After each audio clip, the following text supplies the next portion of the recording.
और अब खबर कर्नाटक से, जहां पर बेलगावी में एक दलित महिला को बेरहमी से पीटने और सार्वजनिक तौर पर निर्वस्त्र करने की घटना सामने आई है। अब इसकी जांच सीआईडी को सौंप दी गई है।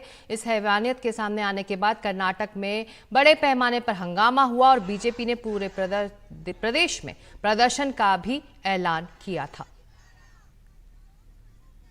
और इसी मुद्दे पर चर्चा करने और अपडेट के लिए सीधे चलते हैं हमारे संवाददाता निहाल खिदवई के पास। निहाल, आरोपियों के बारे में इस वक्त कुछ खबर?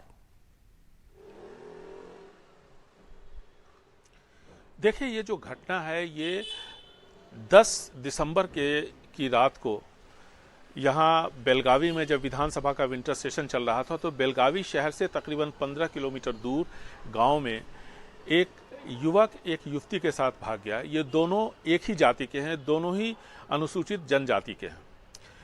इस युवती के इंगेजमेंट अगले दिन यानी 11 तारीख को होनी थी, लेकिन एक दिन पहले ही, जैसा कि मैंने आपको बताया, 10 तारीख को रात को वो अपने प्रेमिका के साथ भाग गया।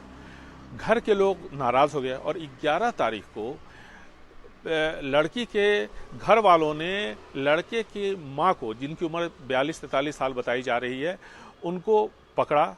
उसके बाद जो महिलाएं थी घर की, 4 महिलाओं को गिरफ्तार किया गया है लड़की के परिवार वालों की। इन लोगों पर आरोप है कि इन लोगों ने ही दूसरी महिला यानी वो लड़के की जो मां थी उसको निर्वस्त्र किया। उसके बाद दूसरे जो परिवार के लोग थे उन्होंने एक पोल से बांधा और फिर उसकी पिटाई की। अब इसमें क्या हुआ, अभी जो ताज़ा डेवलपमेंट हुआ है इसको लेकर के काफ़ी हंगामा हुआ। चूंकि विधानसभा का सेशन चल रहा था, मुख्यमंत्री के साथ साथ सारे अधिकारी वहीं बेलगावी में थे। फौरन वहां पर कार्रवाई की गई, 13 लोगों की गिरफ्तारी हुई है। पुलिस के जो स्थानीय सर्कल इंस्पेक्टर हैं उनको सस्पेंड कर दिया गया है। साथ ही साथ ये अब इस मामले की जांच सीआईडी को दी गई है। सीआईडी ने 3 सुपरिटेंडेंट ऑफ पुलिस लेवल के यानी 3 एसपी लेवल के 3 अधिकारियों की टीम बनाई है, जिसमें से एक महिला अधिकारी होंगी।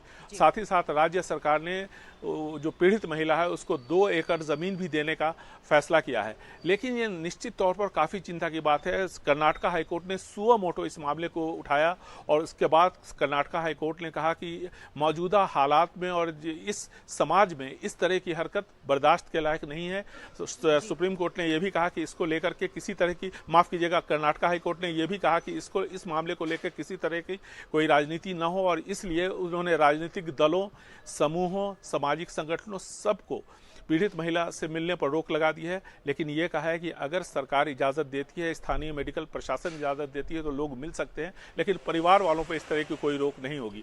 तो निश्चित तौर पर ये बहुत ही दुखद घटना है और ये समाज की जो मान मर्यादा है इसको तार तार करने वाली घटना है। इसलिए हाईकोर्ट ने भी इसमें इंटरवीन किया और साथ ही साथ अब ये मामला सीआईडी को सौंप दिया गया है।